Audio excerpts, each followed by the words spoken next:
Warning. Occasionally, parts of our voices sound a bit weird. We tried to fix it, but it was a major fail. It doesn't matter. This episode is awesome and you should listen to all of it. Enjoy.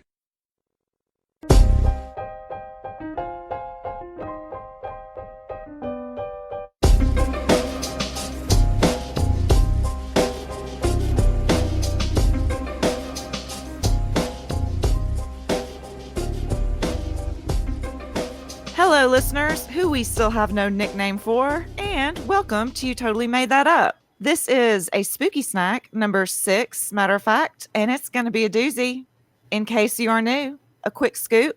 We are a bi-weekly history podcast that focuses on creepy, weird, supernatural, paranormal tales from around the world, and our jam is that we like facts and dates and names. None of that the legend goes or the lore says stuff, except for these. Spooky Snacks are mini episodes that come from your suggestions of things you'd like to hear us cover. And in that respect, we don't care if they're just legends, as long as they're interesting and fun. And we especially love when they are from the areas in which you live, your hometowns, your stomping grounds. And we are also wanting you to tell us personal stories. If there's any weird stuff that's happened to you personally, or as a family story, just stuff like that. And if you hang tight for a second after we say goodbye, you're going to hear an outro that tells you where you can find us and send us such things, and just hang out with us in general. All our socials and our blog and our email address are there too. We have learned that we will forget to mention those or we'll leave out some of them, so this saves everyone's sanity. And we also forgot to introduce ourselves once, but not today. I am Nash. And I'm Tiff. And we are your fabulous hosts. And tonight we have a special guest, our friend Stu. So hey there, Stu. Howdy. Hey, Stu. Thanks for having me. Oh, we are more than happy to have you. And like Tiff, Stu is also from Wisconsin. So how's that working out for y'all? It's cold. Winter comes. Yeah.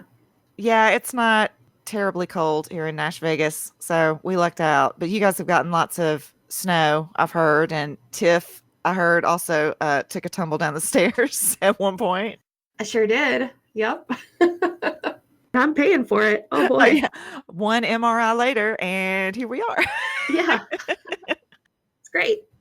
But listen, I'm going to cheer you up because tonight you guys just have to sit back and relax while I tell you of two of the nuttiest cryptids I think we've had come up. I mean, these are going to be tough to beat.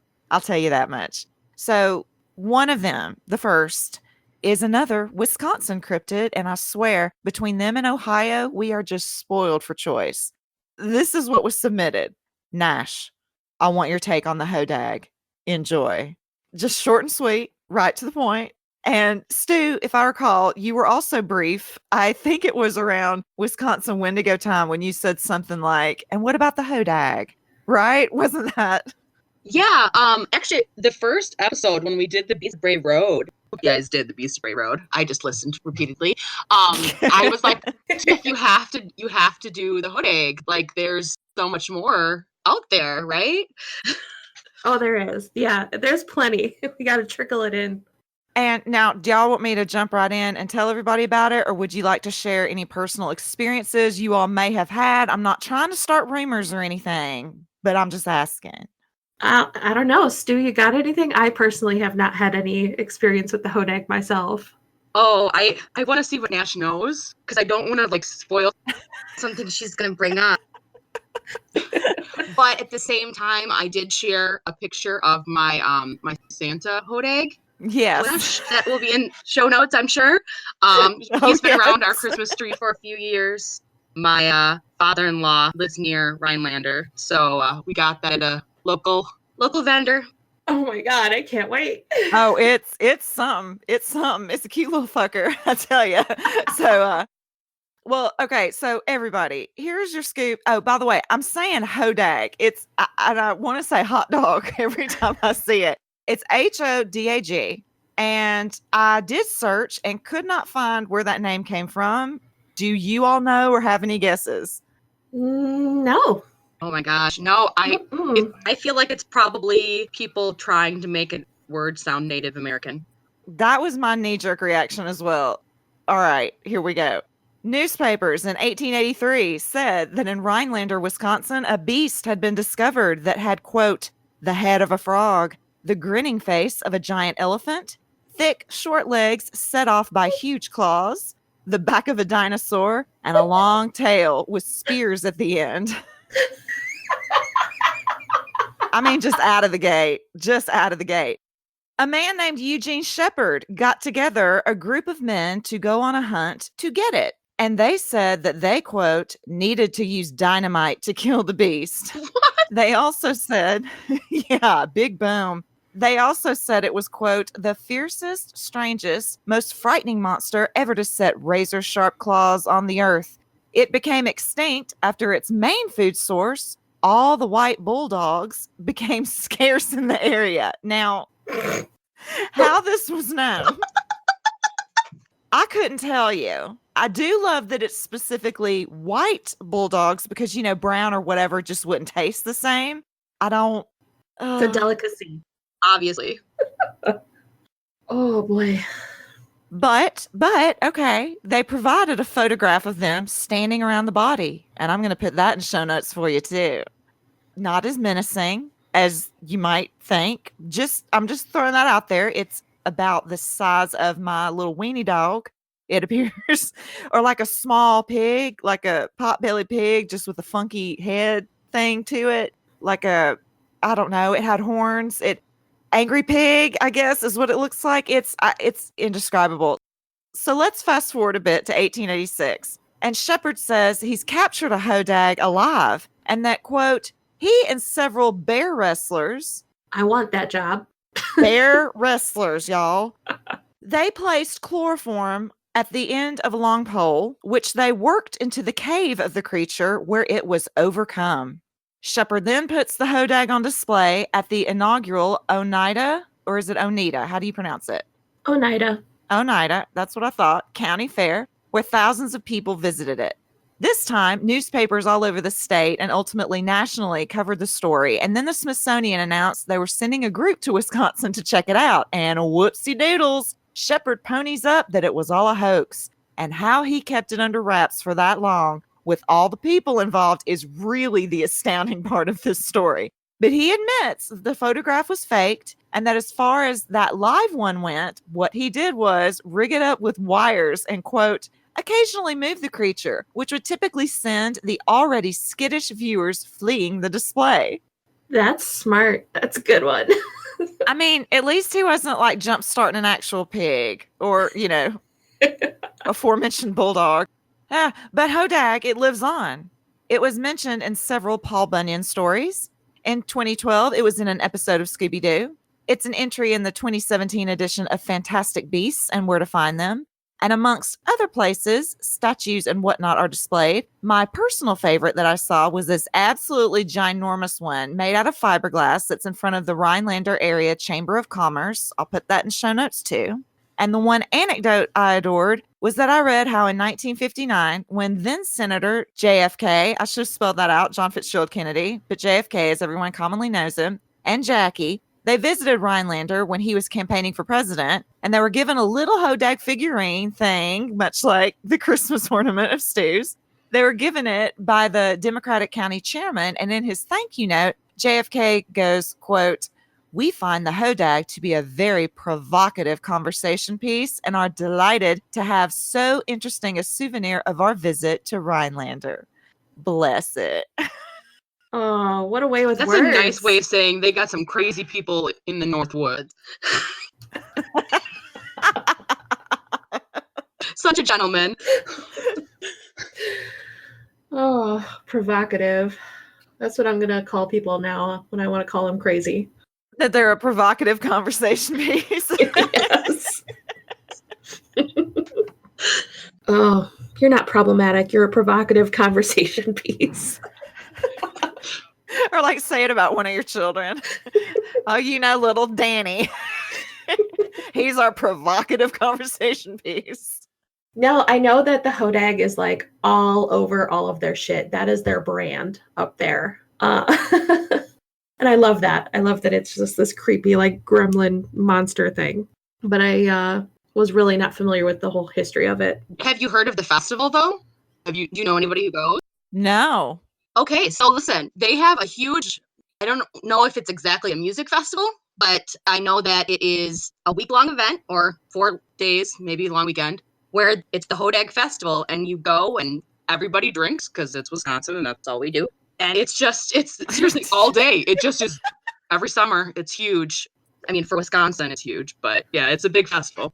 Oh my goodness. They better call it the Hodag Hoedown, or I just, Is that a missed opportunity, you think? Oh, definitely. if they don't call it that, then I mean, that's some good marketing right there.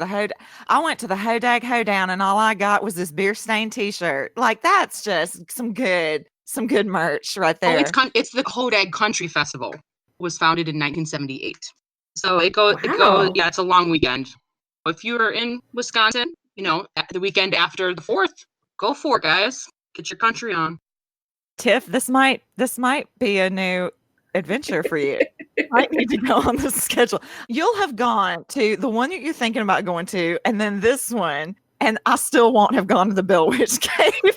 And the Bell Witch Cave, like, you could spit to it from where I live. It's like 45 minutes away. I have zero excuse for not going to Bell Witch Cave. It sounds gross and damp.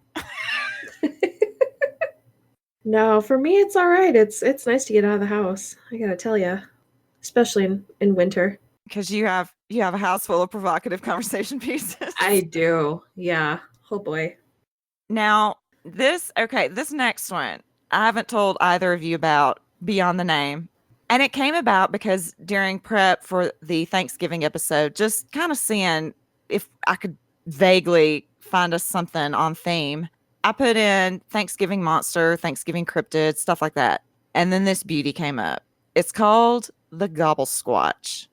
And there wasn't enough info to make it part of a big episode, but y'all could not be told about it.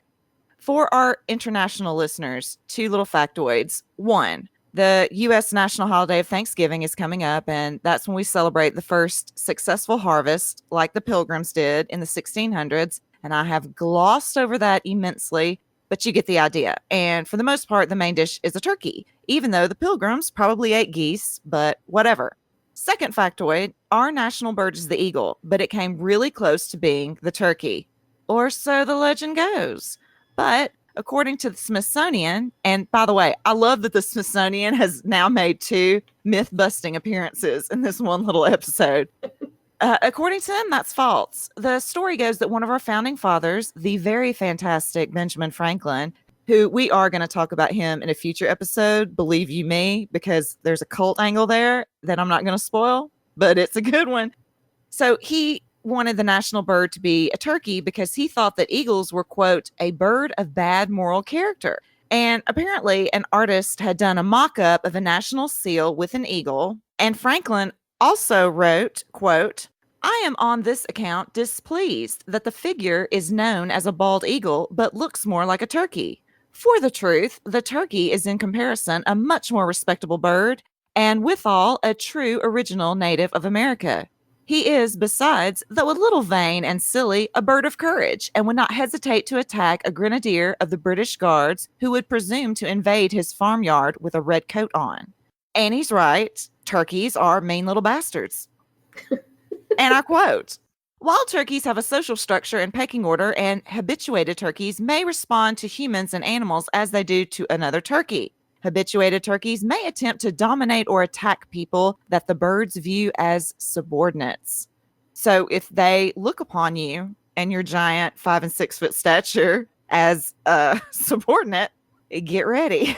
Because, I mean, I guess it's all about the attitude that one shows a turkey. Now, here's one account that made me laugh.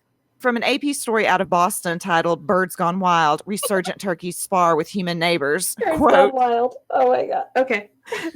They were wearing swimsuits. No. After being wiped out from New England in the 1800s, the birds have stormed back in what's considered a major success story for wildlife restoration. But as they spread further into urban areas, they're increasingly clashing with residents who say they destroy gardens, damage cars, chase pets, and attack people. Often, the grievance is little more than a wayward turkey blocking traffic, But in at least 5 cases, turkeys became so aggressive that police said they had to shoot them as a matter of public safety. Some area residents have suffered minor injuries from the birds, including a 72-year-old woman who told police she was bruised in August after a gang of turkeys scratched and pecked her during a walk. Gang activity. Oh my God. Is that the technical term for a group of turkeys, a gang? Right. Okay. Shouldn't it be called like a what's that thing on their neck? A waddle? I think they should be called a waddle of turkeys. Their waddles waddle. Or okay, well they pecked her during her walk, so what about a pecker of turkeys? There you go. I mean, look, there are a bunch of little peckers, so At least it wasn't a murder of turkeys. right, a murder of turkey. Yeah, that'd be a little too on the nose because apparently they are hell bent on just destruction if you get in their way. So I say all that to say, for once we've got a cryptid that isn't very far off the mark. A few pings on ye old Google claimed it's Bigfoot's pet, which, as y'all know, Bigfoot is probably the most famous of the American cryptids. But mostly it seems it's just this giant, really feisty turkey. So, here's a handful of anecdotes that I noted. In an area near the Blue Ridge Mountains in 1672, there's judicial records that show a young man called Ezekiel Fitzgerald was hanged for heresy because he, quote, hath overwrought heresy and proclamation most dire, to wit, that his eyes laid upon a creature of wingspan greater than the throne of the Almighty. So I'm guessing. That's big. Oh man. Yeah, the heresy was the almighty part and not the turkey part. Telling a tall tale and he got into it. Yeah. Right. So don't bring Jesus into your turkey. Just, in 1750, this one's great. Thomas Jefferson was supposedly sent home from school because he kept using the word gobbledygook and other interracial slurs. That's what it said. Wow. And nobody's surprised. But Nope.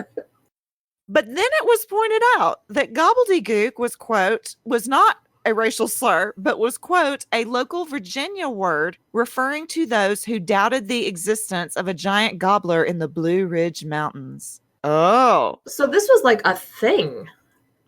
If they had a nickname like making fun of people who didn't believe in it. Exactly. Huh. Okay. And my grandmother, now she's from Chattanooga, Tennessee area, but she would say gobbledygook in reference to, like, this is just a bunch of crap. Because she considered crap a curse word, so she would never say crap. But, like, this is just a bunch of nonsense. It's a bunch of blah, blah, blah. And I'm sure, hey, feel free to write us if I don't know. I know that the end part of that word is a racial slur, but that's not what this is about, like, a bunch of balderdash. This is a synonym for all that. But if you feel the need to purge and write us, go for it. But it's not what you think. So in any event, I just love though that it was mixed in with so many other interracial is what they call it, but racial slurs. I love that it was mixed in so much with all that they just assumed that it was another racial slur. It's just on brand for him. They're right. Like, yeah, okay. And hell, we don't know what else this is, but it must be bad. All right. There is a report from 1861 written by the foreman of the Virginia Lumber Company by the name of Sid Sawyer regarding the company abandoning plans to clear-cut Mount Mitchell, and it said that there was, quote, frightening falsetto rumblings that set the men afeared at night, constant thunder as of giant beating wings, and unclearable mounds of white stained excrement. Unclearable, or we just don't want to touch that. We just didn't want to touch it, so we walked away. Right. Uh-huh. Oh my God. I want this giant turkey monster. I love it. Just shit. Hey, and it's like a joke. Where does the giant turkey monster shit? Answer, wherever he wants. So, unclearable mounds of white stained excrement beneath the branches of the most desirable trees.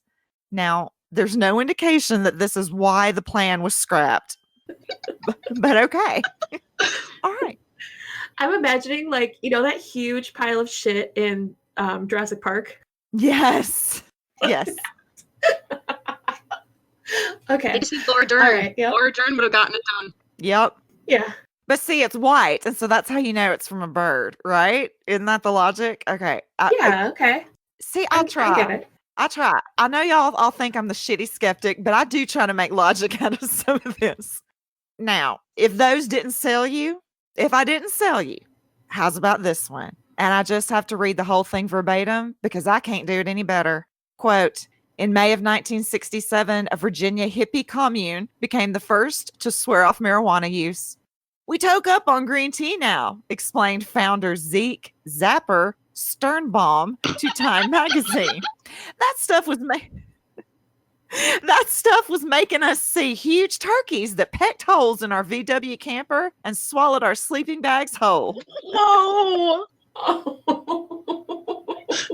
But now see, was it the weed? That was Was it the weed? there was something else in that marijuana. Oh my god. This was some phenomenal weed. Oh, Zeke Zapper. Uh-huh. So his name is Zeke Sternbaum, as if that's not enough, but it's Zeke Zapper Sternbaum. Air quotes. They had to get that in there just to make sure they identified him correctly. Uh-huh. Oh, so as not to be confused with the other hippie commune leader, Zeke Sternbaum. Oh, blessed time for reporting this excellent piece. Oh, Time magazine. I love you. Yeah, I wish I could have seen the original article, but oh boy. One more. I could only find 2 real sources about the gobble squatch, but both of them mention the same dude, a Professor Wesley Wimscott, a person I could find no information on. But he wrote a paper in 2009 called Gobble Squatch, Giant Drumsticks, or Dumb Shticks, which was submitted to the International Symposium on Paranormal History, Sightings, Stories, and Wonders, or PSSAW. PHSSAW is the abbreviation. So I get PSSAW. Something else which I found zero information on. And in this paper, which is described as lengthy, so I shudder to think, he asserts that the root of the gobble snatch. Shit. Sorry. Yep. Shit. Sorry. Gobble squatch. You know, and literally I typed that in my notes. There it is, gobble snatch. I'm looking at it. It's gobble squatch everywhere else, but for whatever reason. And that sounds like some sort of like really aggressive porno. It's like you know, making fun of Benedict Cumberbatch. Yeah. Benadryl gobble squat snatch.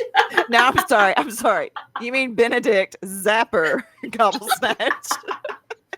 Who was gobbling the sleeping bags? You know, it goes full circle. Right. See, everything's connected, I swear. Oh, Lord. He asserts that the root of it is Native American. So calling back to Hodag, where the hell did that come from? At least we've got a little bit of a where the hell did this come from? So he says the root is Native American because, quote, one of the nations endemic to the region were called Catawba, which means feather as long as a tree in that language. Well, no, it does not. The encyclopedia will tell you that historians can make educated guesses, but that nobody knows for sure what precisely that name means, where it came from. Okay. Now, I don't know what else he had to say besides giving some of those examples that I told you about before, because my source then goes on to report, sadly, his research is virtually impossible to access because it was classified as, all in capital letters, ultra secret by PSSAW. Again, couldn't find the first hit on this organization. Could not find the first hit. And then here's the kicker. It seems that Professor Wimscott disappeared in 2010 whilst out in the Blue Ridge Mountains hunting for the gobble squatch. They did, however, find his diary. And the last entry read, quote, and by the way, I'm going to read this with the exact punctuation. Found a nest, measured 14 by 12 and a half feet. Will infiltrate as an egg. No! Oh my god!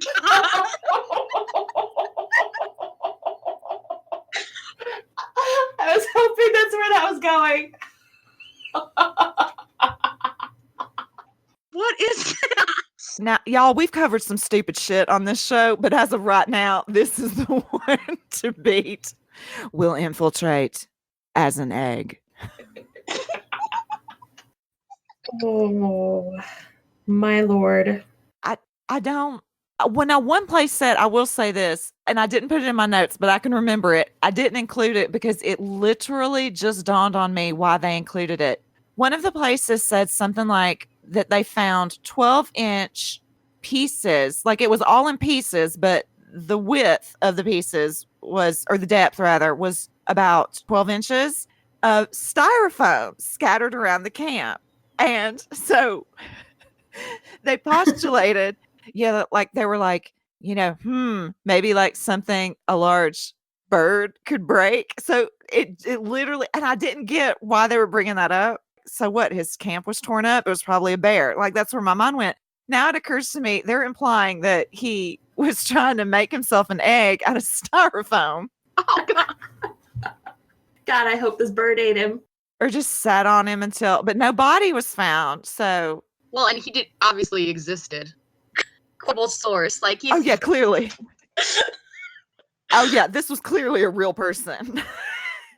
If someone who's listening is related to Wesley Wimscott and can verify that he ever existed, because I'm telling you, I searched for him and I wasn't even getting pings from the ancestry sites. So I'm sure there's a Wesley Wimscott out there, but I'm sorry that your uncle got sat on by a giant turkey. It was probably how he wanted to go, let's be honest. And got shat out in an unclearable mound. If his death proves the gobble squatch exists, it wasn't in vain. The great circle of life. What a horrific way to die. Can you imagine being sat on by a bird? Well, being sat on by anything. I don't know that. I mean, there's crush injuries and then there's being sat on and dying. There's, okay. So that's, so I don't know. Episode titles, Unclearable Mound is right up there, and Zapper Stern Bomb's up there. Egg infiltration might be up there. Oh my God. Oh boy. I love that it was Bigfoot's pet. I like that Bigfoot needed a companion, like a comfort animal. And it's this giant murderous bird. And turkeys are very, you domesticate those things that are going to attack you. Oh my God. Yeah, because it said even if they're domesticated and they're kind of used to seeing humans around, if you go into their area and you don't have the right attitude about you, they'll get after you just to see what they can, they're like toddlers. Let's see what we can get away with. And they'll fuck with you and peck at you. And there's another one, a pecker of turkeys. There's another title option. My brother had a pet turkey, actually. Was it a hen or a tom? It was a hen, and she was like a dog.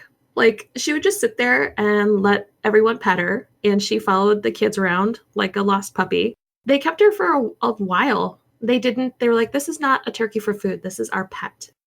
When she got too big to walk around because their legs can't really support all that weight, they ended up cutting a hole in a chair and sticking her in there so she could still stretch her legs but still be part of the group. It was a very special turkey. I think that's so sweet. I really do. Yeah. She didn't even need a leash or anything. She just stuck around, huh? Yeah. They even had a Facebook page for her and everything. She has since gone. Okay, now.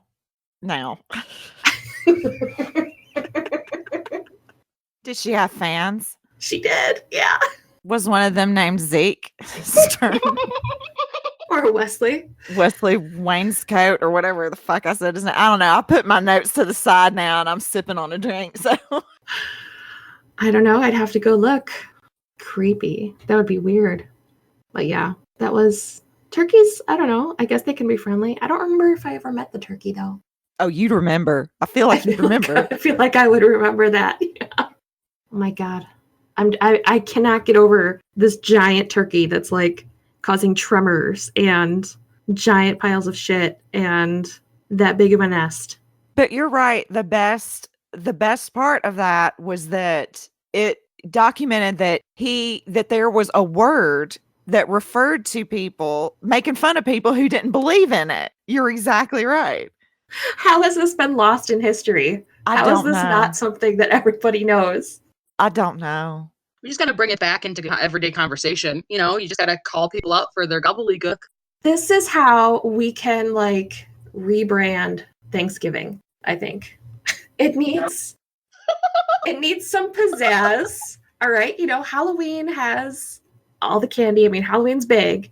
And then there's Christmas that starts in July. You know, there's nothing wrong. There's tons going on there. Thanksgiving's lost in the mix, but this is how we ramp it up. Yeah, get rid of the genocide angle. We don't need to bring that up anymore. Right. We all know that we want to forget it. Let's all worship the giant turkey, the giant gobble squatch. Who will kill us all equally without concern for he's not biased. He'll sit on anybody. Doesn't matter who you are, where you came from. Oh, then you have like the good and bad thing. You have to be good or gobble squatch will sit on you. See, you got kids behaving too. Yeah.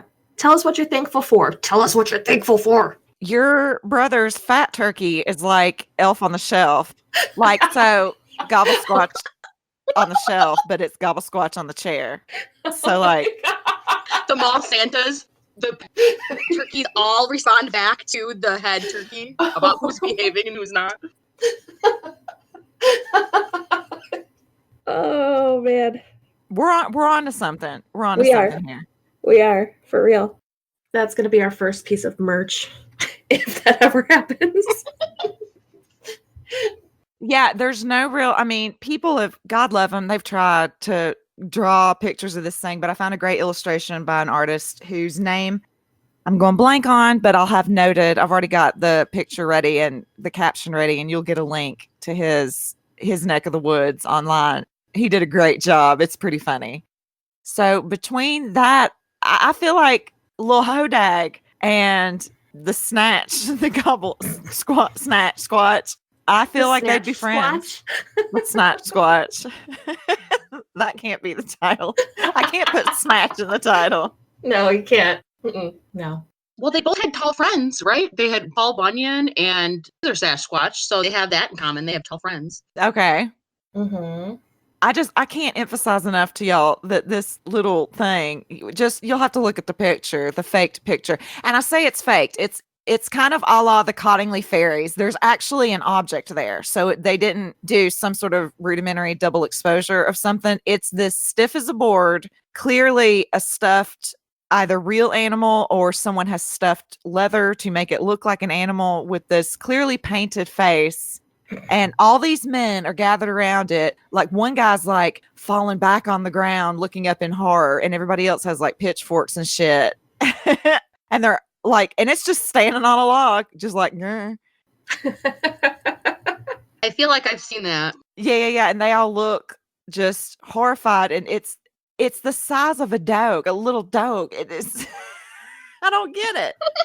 You know, for a minute, I was sitting there thinking like, all right, I'm going to figure this out. Why would they think of this creature? And of course, you know, we're the badger state. So I'm like, oh, maybe they mistook like a badger for something. But people knew what badgers were before that. So I can't say that they were dumb enough to mistake a badger for the hodag. So I was like, nope, this is just straight up dumb. Well, we apparently needed more reptiles or something because, you know, we already had plenty of bear wranglers around. So we had to wrangle something else. Mm-hmm. I like that it was part dinosaur too. That made it extra special. I mean, we've got some weird stuff in Wisconsin, but oh boy. Maybe that's how it got the name. Oh boy. Oh dag. Oh dang. So I guess that wraps it up, ladies. Have we got anything else to add? I don't think so. I think that was pretty good. That was educational. And Stu, do you feel like you've had a good time? Do you feel like you've learned a lot? Do you feel like, what do you feel? I know to, you know, be careful in the woods extra, you know, both in the Blue Ridge Mountains and Wisconsin now, because people are crazy and anything is possible, apparently. Yep. And you could get shit on by a bird or attacked if you're mistaken for a white bulldog. So, you know, don't dress up like a white bulldog or the hodag will come after you. Another species lost to deforestation. Okay. And the wild white bulldogs of Wisconsin. The wild white bulldogs of Wisconsin. Oh, what a shame. But yeah, let's all say a prayer and hey, that'll be our crowdfunding. We'll start a donations for preservation of the wild white bulldog. Let's bring him back. Of northern Wisconsin. Yep. Sweet Lord. All right, that's it for us, guys. And like we say, stay tuned. We thank Stu for joining us, of course. And stay tuned, and you'll hear how to get hold of us and tell us your crazy stories and where to find show notes and all that good stuff. And we will see you next for the Thanksgiving episode, which we're hoping to kind of have a theme, but there's not really. Well, you'll see. It's not Thanksgiving on the nose. It's more in the general area of the time of year. And if not, who knows? We might change our minds between now and then. It might be nothing to do with anything. Yeah. You'll listen and you'll like it. Damn it. Or we'll send the gobble squatch after you. Ungrateful. Yeah. Ungrateful listeners.